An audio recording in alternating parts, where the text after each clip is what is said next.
Дивата муха. Здравейте, приятели, аз съм Оги Начев, а вие сте с Дивия цирк. Така де, Дивата муха, обърках се малко. Ето, че сме отново тук в цирка, за да видим какви още изненади са ни подготвили нашите нови приятели. И имайте само предвид, че тепърва ще става все по-страшно и по-екстремно, така че стягайте коланите, защото излитаме. Дивата муха започва!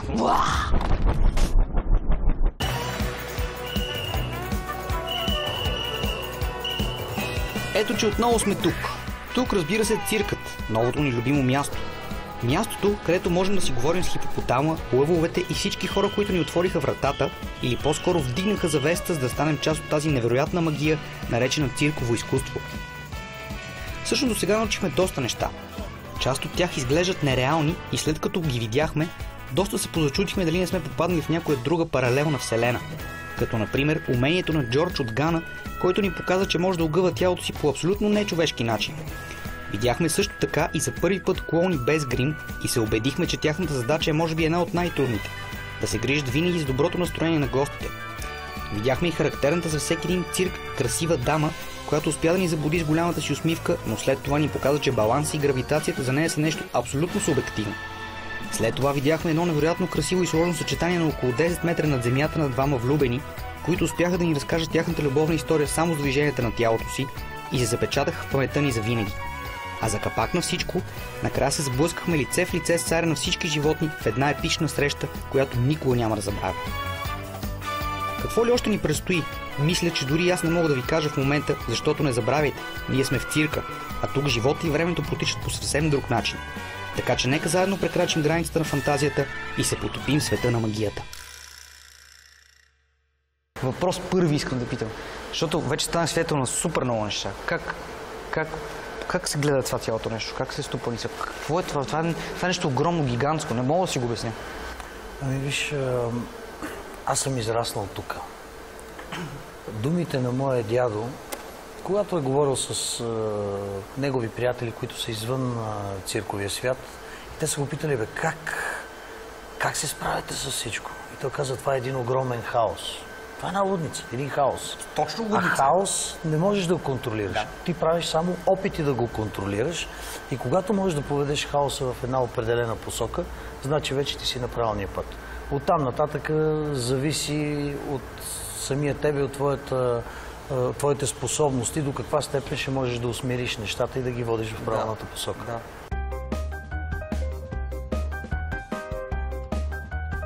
Преди да започнем с забавлението, искам да ви задам един въпрос. Питали ли сте се някога как точно живеят хората от цирка? Къде нощуват? Какво се случва в живота им? Защото в момента, в който ги видите на манежа, те излизат с огромни усмивки на лицата си и точно в този момент те ви показват своето актьорско майсторство. Но съм сигурен, че никога не сте се питали, що за хора са те всъщност. Аз ще ви кажа. Цирковите артисти са едни невероятни, позитивни и много специални хора. Хора, отдали целия си живот да правят това, което обичат. Много голяма част от тях са израснали именно в тази среда. Поколения циркови артисти едва ли не родени на манежа. Много интересно. В момента, в който прекрачиш вратите на цирка, попадаш в един друг свят. Едно невероятно място, в което не се усеща и грам напрежение, а само спокойствие и добро настроение. Виждаш караваните, в които живеят артистите, клетките на животните, които си почиват и хората, които с огромната си усмивка те посрещат в своя дом. Защото не квартала, не апартамент, не блок, а циркът е техния дом. И винаги ще бъде. И те са истински щастливи от това. Зад оградата на цирка всичко е различно. Няма ги правилата на изнервеното и закостеняло общество. Няма ги тревогите на всекидневните драми. Всичко е цветно и адски спокойно. Именно там, в своя подвижен дом, ме посрещна и българския клоун Сашо Койчев. Един изключителен човек и носител на тази годишния икар за цирково изкуство. Благодарение точно на Сашо, аз успях да се телепортирам напълно в неговия свят и да усетя разликата между нашия начин на живот и техния. Да, аз мога да се оплаквам от много неща. И от мои лични проблеми, и от проблеми, които се създават отвън. Изкуствено главно, разбира се. Но не искам да се оплаквам. Всички хора се оплакват. Разбирам ги. Нормално. Но аз съм поне за едно нещо щастлив. Когато сме в района на цирка, зад оградите на цирка, ние сме в друга държава. Ние не живееме с проблемите толкова, с проблемите на нашето общество, защото ние тук сме си се заровили в нашата работа, на манежа, извън манежа, така, това. Да, у седмицата има дни, в които излизаме и влизаме в час и малко се натъжаваме. Да.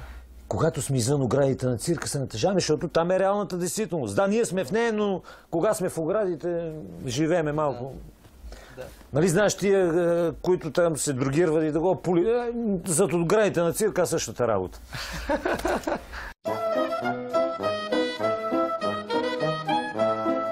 След като излязохме от първата си среща с семейство Койчеви, дълбоко развълнувани и почти блъскайки се в малкия, който караше детското си моторче, отново се отправихме към манежа. При това точно на време, за да хванем невероятното представление на Дебора. А тя, още от момента на влизането ни, буквално излетя над земята. Номерът на Дебора е с 2 бели ленти, благодарение на които тя откровено си играе с гравитацията. Просто се увива с тях и започва невероятният си танц нагоре към купола на цирка. Адски много въпроси изникват в главата ми. Откъде се е научила тази жена да прави това и откъде идва смелост? Как се е научила? Дали е падала много?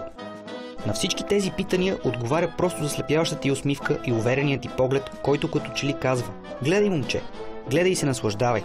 И наистина, когато усетиш, че те заболява врата да гледаш нагоре, тя сякаш чула молбата ти да слезе по-надолу, се изстрелва по посока на земната повърхност и точно преди да докосне спира. Честно ви казвам, на няколко пъти доста се притесних за нея, но след перфектно изпълненото съчетание на Дебора и след глътката въздух, която си поех, отново се усмихнах, защото една фея току-що бе прелетяла над мен.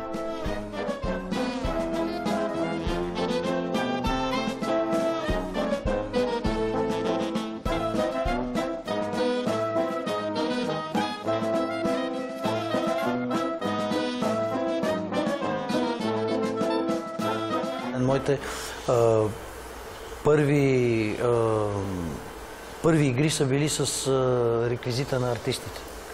Всеки един от нас, цирковите деца, те, които израстваме в цирка, в оградата на един цирк, си имаме един любимец. И всеки един от нас му подражава. Абсолютно е забранено да викаш животните по име, защото те се разсейват. След това, като трябва да работят и дресьора им дава команди. Забранено е да си играем с реквизитите, защото когато си играем с реквизитите, ние малко или много ги разместваме първото, увреждаме ги и после, понеже си траем и никой не си признава, артист отива да работи и не може да си изпълни номера, защото има някакъв проблем. И тогава всеки родител си хваща чедото и като му фърли един здрав пердах и истината се разбира веднага кой е направил белята.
Дивата муха.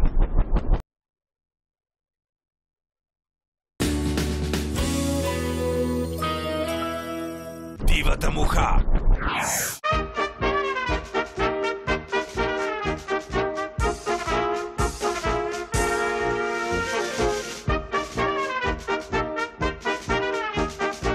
Това е цирка. Бързо идвайте с мен.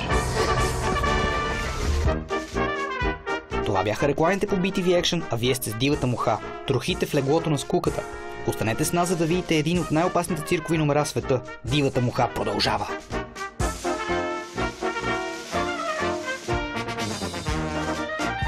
Понеже не сме виждали наскоро животни, като по сигнал от някъде се появява една маса в средата на манежа и след това няколко странни стойки.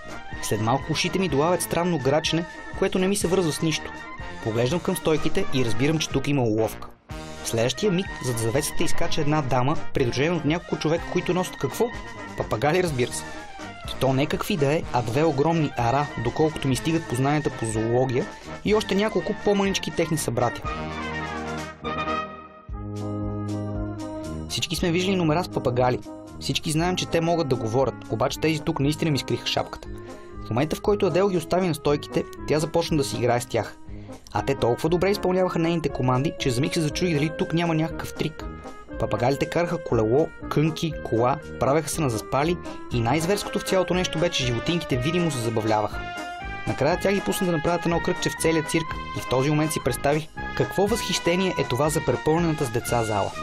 След това Адел най-спокойно прибра приятелчетата си и излезе от манежа. Tell me, how can you make one bird do such things? I mean, it's crazy. It's the same as you teach the children to speak or to walk, so you need to be very patient and loverful, so you have to spend a lot of time with him. And as the parrot is very clever, he understands very fast and very quick, so he can learn different things and different comportments. Yeah, but how? I mean, how did you decide to do this for your life?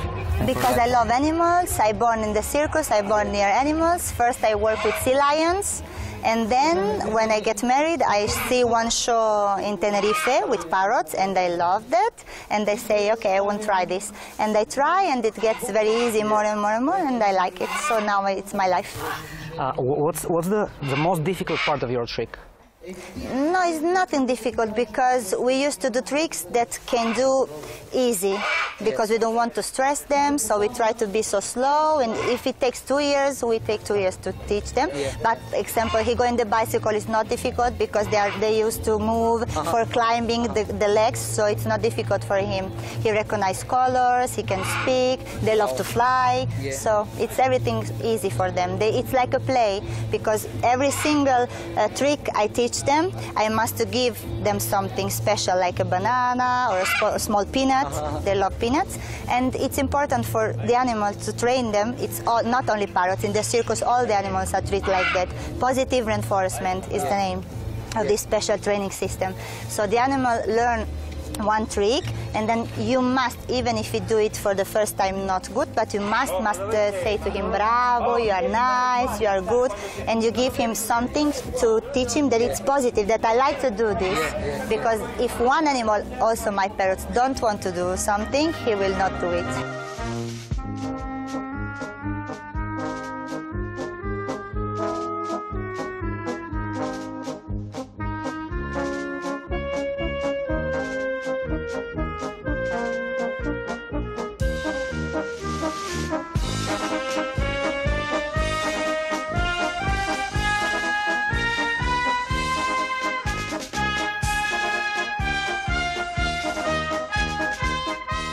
Дивата муха.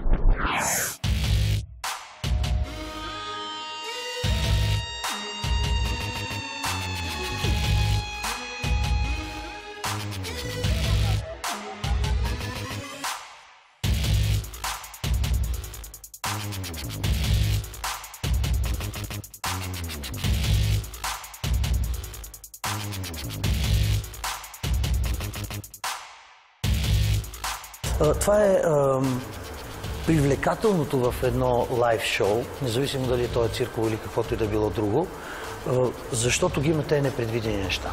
Защото човек трябва да импровизира, той трябва на момента да прецени как да отреагира за да замаже положението. Да. И тогава се открояват истинските професионалисти, хората, които имат дългогодишен експериенс, дългогодишна практика и знаят какво да направят. Когато човек го няма това нещо, става дупка в спектакъла, става някаква спънка, а когато ние го усещаме непрекъснато, защото всеки ден има някакъв такъв пропуск. Проблемът е, когато зрителът го усети. Тогава вече сме се провалили здравата, но има и такива моменти. Има и такива технически моменти, в които не зависи просто Нямаш от какво човек. да правиш, разбира се. Както и каквото и да правим, техниката си е техника и съдбата си е съдба. Когато трябва да се случи нещо, ние трябва да си вземем пулка от него и да не позволяваме следващия път да се случи.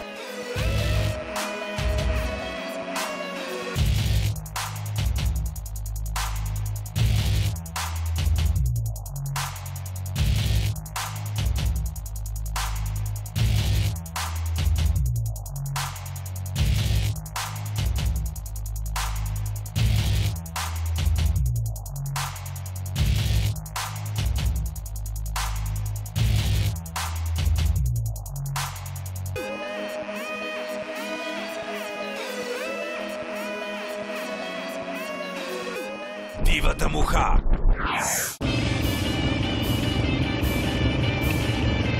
Предполагам, всички сме виждали кросов мотор. Всички знаем горе-долу колко е дълъг, висок и така нататък. Сега си представете как 8 кросови мотора влизат в сфера и започват едновременно да се въртят в нея. Всеки във всички посоки и то давайки сериозна газ. Точно така.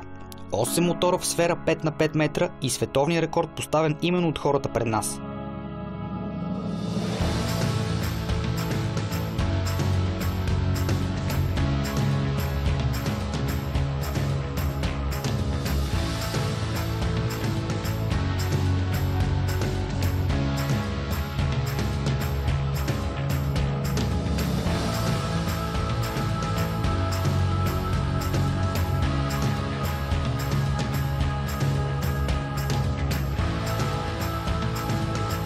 Адски много въпроси си зададох. Как тръгват? Под какъв ред? На коя скорост карат? Как спират? И въобще каква им е координацията като цяло, за да не успеят нито за миг да се докоснат или да направят грешка.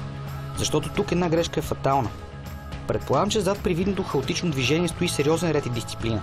Представете си един от тях да се обърка. Само един и ще събере всички наведнъж на земята в сферата.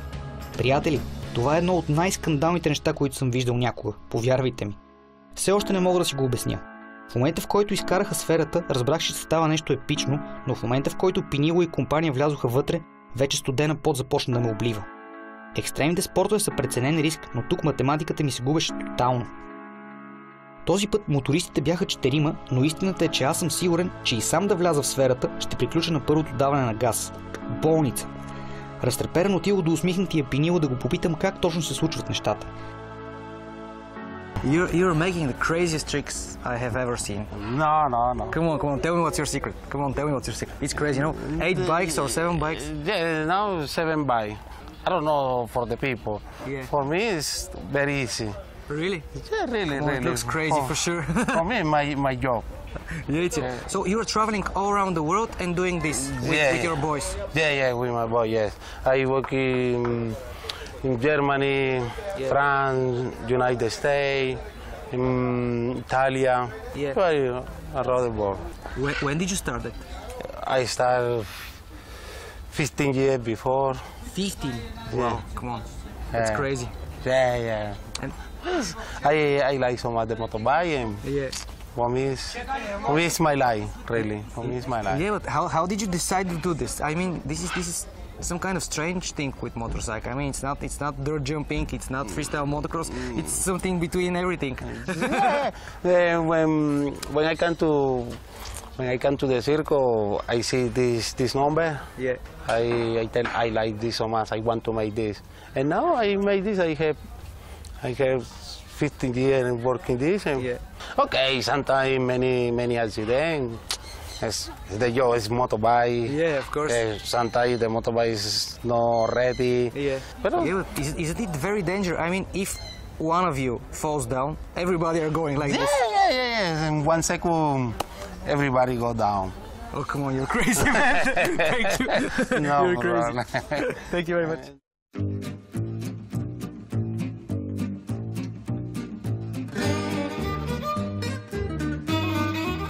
Да, приятели, това е светът на цирка.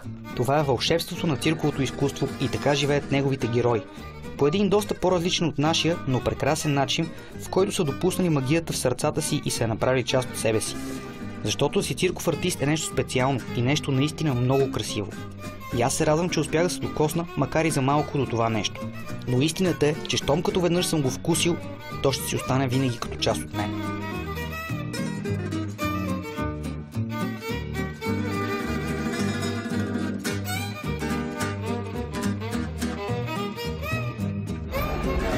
В цирка ли бяхме, че вече се обърках? Толкова много мини светове, че вече просто почнах да изпушвам. И толкова много животни и хора, всеки луд с номера си, дете се вика. Всъщност мисля, че успяхме да ви докажем, че цирковото изкуство е много сложно и заслужава вашата адмирация и уважение. Всъщност да си част от цирка е една магия, която просто никога не спира. Аз продължавам да бъда с нея, а на вас пожелавам лека вечер с програмата на BTV Action.